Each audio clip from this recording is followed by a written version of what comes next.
Pernah nggak sih Anda merasa udah di titik paling bawah? Nah, kali ini kita akan bahas sebuah cerita kuno yang ngasih pelajaran sederhana, tapi dalam banget. Tentang gimana caranya melepaskan beban terberat dalam hidup kita. Oke, kita mulai dari sini, dari sebuah teriakan yang penuh rasa frustrasi. Coba bayangin seorang pemuda di puncak gunung meluapkan semua kekesalannya. Kira-kira apa ya yang bisa bikin seseorang sampai separah ini? Yuk kita coba bedah situasinya. Ini bukan sekedar hari yang buruk loh. Ini tuh puncak dari berbagai masalah yang terjadi bertubi-tubi. Sampai-sampai rasanya dunianya mau runtuh. Coba bayangin deh, dia ini berjuang mati-matian dari kota kecil buat sukses di kota besar dan akhirnya berhasil jadi manajer. Tapi sekarang bosnya sendiri yang pecat dia dan parahnya lagi, dia disuruh ngelatih orang yang bakal gantiin posisinya. Seolah itu belum cukup, pacarnya yang selama ini dia dukung malah ninggalin dia pas lagi susah-susahnya. Rasanya itu kayak dikhianati dari dua arah sekaligus. Hancur banget kan? Tapi, ya justru pas dia lagi hancur-hancurnya, terjadilah sesuatu yang nggak disangka-sangka. Dan momen inilah yang bakal mengubah hidupnya selamanya. Di tengah luapan amarah si pemuda, tiba-tiba muncul seorang biksu tua yang kelihatannya tenang banget.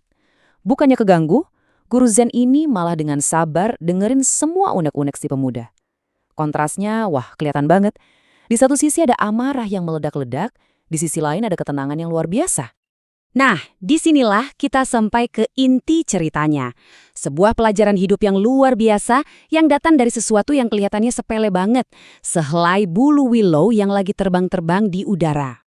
Jadi guru Zen itu iseng nyoba nangkap bulu willow yang melayang, tapi ya gagal terus. Bukannya frustrasi, dia malah ketawa dan ngelontarin pertanyaan ini. Pertanyaan yang benar-benar mengubah segalanya. Dan ini bukan cuma soal bulu willow, tapi soal pekerjaan, hubungan, ya semua hal yang selama ini kita coba genggam erat-erat. Nah, ini dia nih kuncinya. Sang guru ngejelasin kalau dengan melepaskan, kita itu bukan cuma ngebebasin hal-hal yang emang nggak bisa kita kontrol, tapi yang lebih penting, kita ngebebasin diri kita sendiri. Hadiahnya, ketenangan batin. Terus, dengan satu gerakan simpel, gurunya ngebuka tangannya. Dan bulu willow itu langsung terbang lagi, kelihatan lebih ringan dan bebas dari sebelumnya. Ini gambaran yang pas banget soal kelegaan. Dan di momen itulah, klik, si pemuda ini mulai paham. Nah, yang kerennya, pelajaran ini nggak cuma jadi omongan doang. Si pemuda ini langsung mempraktekkan pemahaman darunya ke dalam tindakan nyata yang nunjukin perubahan hati yang benar-benar total. Dia udah nggak lagi dikendalikan sama amarahnya. Dia balik ke kantor dan dengan tulus ngebantuin penggantinya. Dia pamit sama bosnya bukan dengan dendam, tapi dengan rasa hormat. Dan buat mantan pacarnya, dia nunjukin kepedulian terakhir, ingat kalau mantannya punya penyakit rematik. Setiap tindakannya ini jadi bukti kalau dia udah benar-benar ikhlas.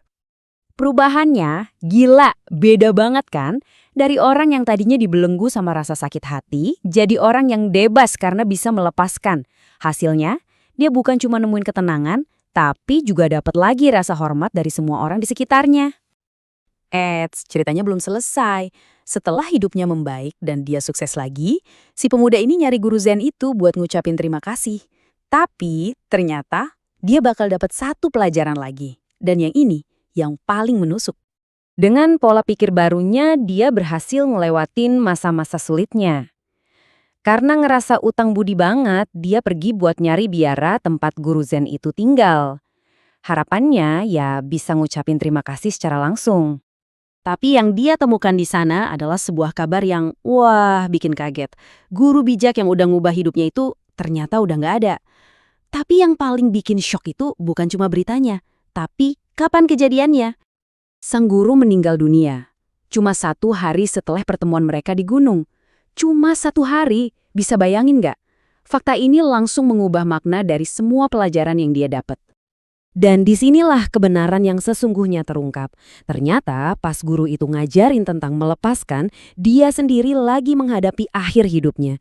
Keringat di dahinya itu bukan karena cuaca, tapi karena menahan sakit. Dia nggak cuma ngomongin filosofi, dia ngejalaninnya. Sambil tersenyum, dia melepaskan hidupnya sendiri dan pakai sisa-sisa tenaganya buat nuntun orang asing yang lagi putus asa. Jadi, ini semua membawa kita ke pelajaran puncaknya. Pelajaran yang diajarkan itu bukan cuma tentang gimana cara menghadapi PHK, tapi tentang gimana cara kita menghadapi hidup ini sendiri. Inilah intisari pelajarannya.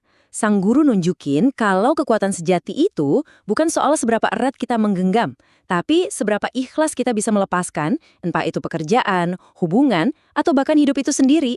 Tetap tersenyum, bahkan di tengah rasa sakit yang paling hebat sekalipun. Nah, sekarang pertanyaannya buat kita semua, buat direnungkan. Terinspirasi dari cerita Bulu Willow tadi, coba deh pikirin. Kira-kira apa sih satu hal yang lagi Anda genggam erat-erat sekarang?